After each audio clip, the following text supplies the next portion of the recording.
Assalamualaikum warahmatullahi wabarakatuh. Di sini saya ingin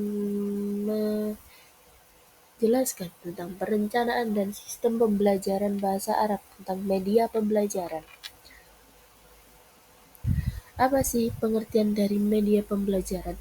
Media pembelajaran adalah segala sesuatu yang digunakan untuk menyampaikan pesan dan informasi dari guru kepada siswa agar pelajaran menjadi lebih mudah dipahami. Dan media berfungsi sebagai alat bantu belajar yang membuat proses pembelajaran lebih menarik, hidup, dan tidak membosankan. Dan dalam pembelajaran bahasa Arab, media sangat penting karena bahasa Arab memiliki bunyi, tulisan, dan struktur berbeda dengan bahasa Indonesia. Dengan adanya media, siswa dapat mendengar, melihat, dan mempraktikkan bahasa Arab secara lebih nyata. Dan fungsi utama media pembelajaran yakni pertama, membantu guru menyampaikan materi dengan jelas, membuat siswa lebih mudah memahami pelajaran, meningkatkan minat dan semangat belajar, menghidupkan suasana kelas agar tidak monoton, dan juga membantu siswa untuk mengingat pembelajaran lebih lama. Macam-macam media pembelajaran. Yang pertama yakni media visual, yakni dapat dilihat. Media visual adalah media yang hanya dapat dilihat oleh mata tanpa suara dan fungsinya untuk menyampaikan informasi melalui belajar teks dan simbol visual agar siswa dapat memahami makna kata dengan lebih cepat. Seperti contoh, gambar benda, kosakata atau flashcard, poster, dan lain-lainnya. Dan media visual ini dapat membantu siswa menghubungkan antara gambar dan kata Arab sehingga mempercepat hafalan dan pemahaman. Dan yang kedua yakni media audio yang dapat didengar, yakni media yang menampilkan suara tanpa gambar. Media ini berguna untuk melatih kemampuan mendengar atau biasa dimaksud dengan istima' dan memahami pengucapan bahasa Arab yang benar. Dan contoh seperti rekaman percakapan, lagu Arab, radio, dan podcast pembelajaran bahasa Arab. Dan media audio ini membuat siswa terbiasa mendengarkan intonasi dan cara bicara penutur asli bahasa Arab itu bagaimana sih benarnya. Dan yang kedua yakni media visual,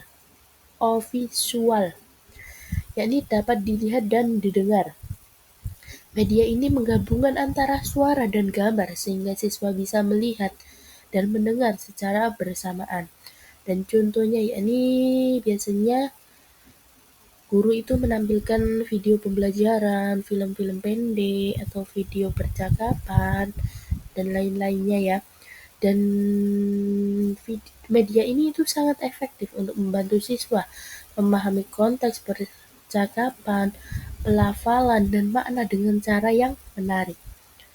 Dan media yang keempat yakni media realita, yakni beda nyata dan lingkungan sekitar. Dan media realita adalah benda asli atau lingkungan nyata yang digunakan dalam proses pembelajaran. Siswa bisa langsung melihat, menyentuh, menyebutkan nama benda dalam bahasa Arab. Seperti contoh di kelas lah, ada meja, ada kursi, itu makna sih dari meja itu. Makna buku, makna pensil, dan lain-lainnya. Dan media realita ini membuat pelajaran terasa nyata, sehingga siswa lebih mudah mengingat dan memahami. Dan yang kelima yakni media digital yang berbasis teknologi. Media digital adalah media modern yang menggunakan alat dan aplikasi berbasis teknologi, seperti aplikasi Duolingo, Mapbris, Busu, video, dan YouTube pembelajaran, PowerPoint, dan lain-lain. Dan media ini membuat pembelajaran itu lebih menarik, fleksibel, dan bisa dilakukan di mana saja. Dan selanjutnya yakni penerapan media pembelajaran itu ada 4 ya, istima', kalam, qiraat, dan kitabah. Yang pertama yakni media pembelajaran istima. Istima yakni mendengarkan. Istima itu adalah kemampuan memahami bahasa Arab yang didengar. Dalam pembelajaran istima bertujuan agar siswa mampu menangkap bunyi, mengenali kosakata, memahami intonasi, dan mengerti makna kalimat yang diucapkan oleh penutur bahasa Arab tersebut. Dan media yang digunakan itu biasanya rekaman percakapan berbahasa Arab, ya itu tadi yang sudah dicontoh-contohkan ya seperti tadi ya.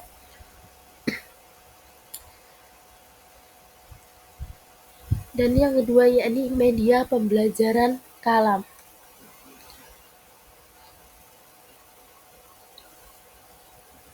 Kalam adalah kemampuan mengungkapkan pikiran dan perasaan dalam bahasa Arab secara lisan.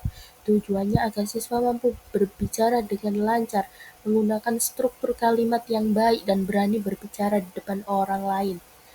Dan media yang digunakan ya biasanya itu dialog atau percakapan atau permainan seperti replay menjadi seseorang lah begitu. Atau murid itu diajak gurunya dengan bicara dengan bahasa Arab. Dan selanjutnya yakni media pembelajaran qiraah. Qiraah adalah kemampuan membaca teks bahasa Arab dengan benar dan memahami isi bacaan, dan tujuan agar siswa bisa mengenal huruf, memahami arti kata, struktur kalimat, dan isi teks yang dibaca. Ya, media yang biasa digunakan yakni buku atau teks-teks pendek, cerita, atau kosakata, dan lain-lain ya. Dan yang keempat yakni media kitabah atau menulis. Media kitabah adalah kemampuan menulis kata, kalimat, dan paragraf dalam bahasa Arab dengan ejaan dan struktur yang benar. Keterampilan ini mengajarkan siswa untuk menuangkan ide dalam bentuk tulisan serta memahami tata bahasa nahwu dan sorofnya secara praktis atau secara baik. Dan media yang digunakan yakni biasanya membuat insya atau mengisi jawaban atau lain-lain. Banyak sekali lah media yang digunakan sekarang itu ya. Dan kesimpulannya dari media pembelajaran yakni media pembelajaran bahasa Arab sangat berperan penting dalam meningkatkan kualitas pembelajaran dengan menggunakan berbagai media seperti visual, audio visual, realita, dan digital. Dan guru dapat membantu siswa memahami bahasa Arab secara lebih mudah, menarik, dan menyenangkan. Dan setiap keterampilan bahasa Arab memiliki media yang berbeda, namun semua bertujuan sama, yaitu agar siswa mampu memahami, menggunakan, dan mencintai bahasa Arab dengan cara aktif dan bermakna. Terima kasih. Apabila ada salah kata, mohon maaf yang sebesar-besarnya. Wassalamualaikum warahmatullahi wabarakatuh.